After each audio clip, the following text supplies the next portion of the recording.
Thank you. Good morning. Please sit down. Okay, please. Foreign Affairs Secretary Alberto Romulo, Excellencies of the Diplomatic Corps, members of the Cabinet, distinguished former colleagues in the Senate, employees of the Department of Foreign Affairs, fellow workers in government, ladies and gentlemen, mga minamahal kong kababayan, magandang umaga po sa inyo lahat.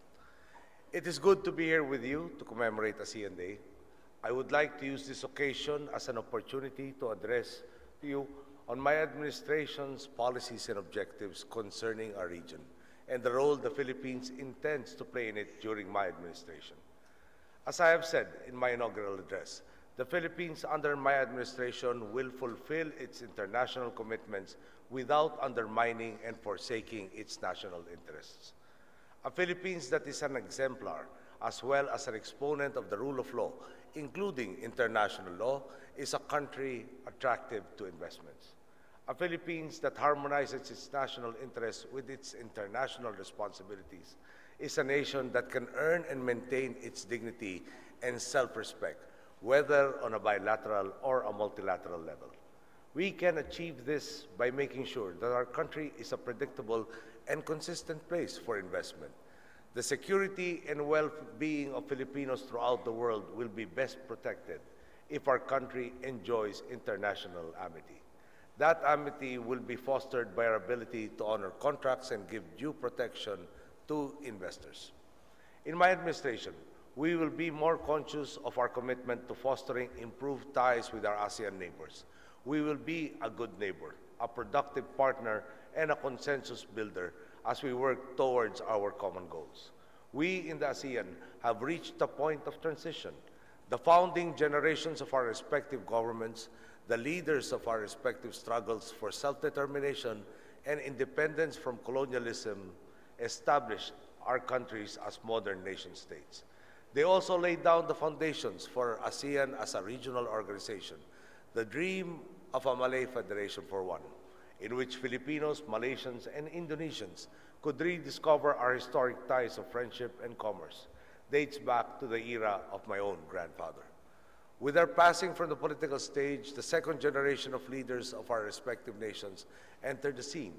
These were statesmen secure in the independence of their countries, and who began the transformation of ASEAN from a regular gathering of leaders into a fully multilateral organization. Their legacy is the ASEAN Charter itself. It is a charter that enshrines the evolution of our respective nations into nation-states, devoted to the rule of law, conscious of human rights, and who seek harmony between different sectors and classes, and between growing our economies and nurturing our environment. Today, the ASEAN Charter is more of an aspiration rather than a reality. My administration will do its part in the long process of creating a more binding commitment to our mutual economic and political interests. I note that ASEAN aims to build a people-oriented regional community through three key pillars, namely political security, economic, and socio-cultural. By 2015, that is a year before I leave office, my administration will do everything it can to make sure our region achieves this goal. Let me indicate just a few ways the Philippines intends to do this. The first is in peace and security. The Philippines will continue to participate in discussions on issues of concern within the region and abide by the ASEAN Declaration on the Code of Conduct in the South China Sea. The second area where the Philippines intends to contribute is in its economic participation. Cognizant of our free trade agreements which were forged before my time, we will ensure that these agreements increase employment and expand the market for our goods and that of other nations. Growth would be enhanced by the ability of these free trade agreements to enhance mobility of capital, products, and people. In light of this, our country will continue to support the ASEAN Connectivity Project.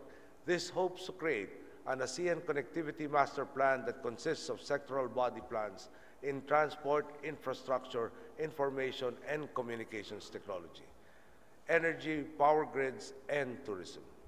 The Philippines has major interests here. With its existing nautical highway or RORO project, once it is implemented, ASEAN connectivity will bridge our nation to our neighbors, shorten transfer distances, and open more economic opportunities for more people. Finally, the Philippines can foster the success of our common goals through culture and the arts.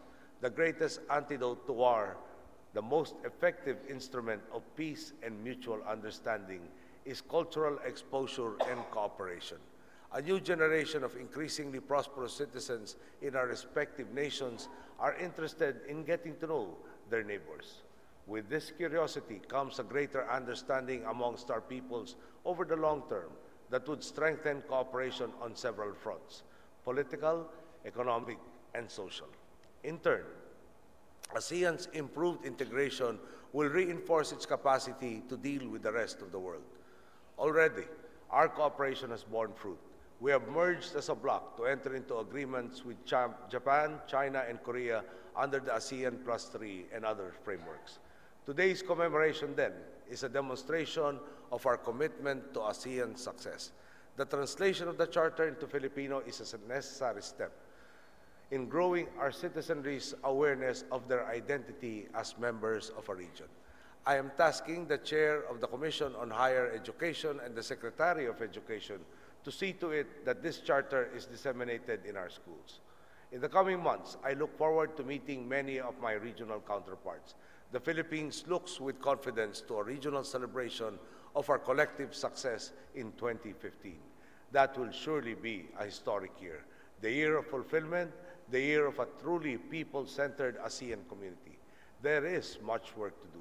There is very little that can stand in our way so long as our governments and our peoples grow in understanding, increase in cooperation, and share the fruits of our hard work and dedication.